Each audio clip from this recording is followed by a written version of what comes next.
Հովանես Թումանյան, Փիսիկի գանգատը։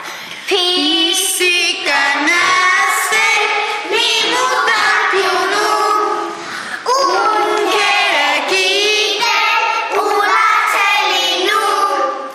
մոտիկ է գալիս մի ուրիշ հատում,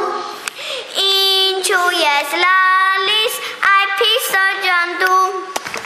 հապա ինչ անեմ, որ լավ չլինեմ,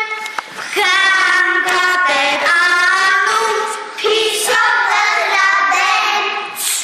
Են համոն թոքուն մածունը կերավ,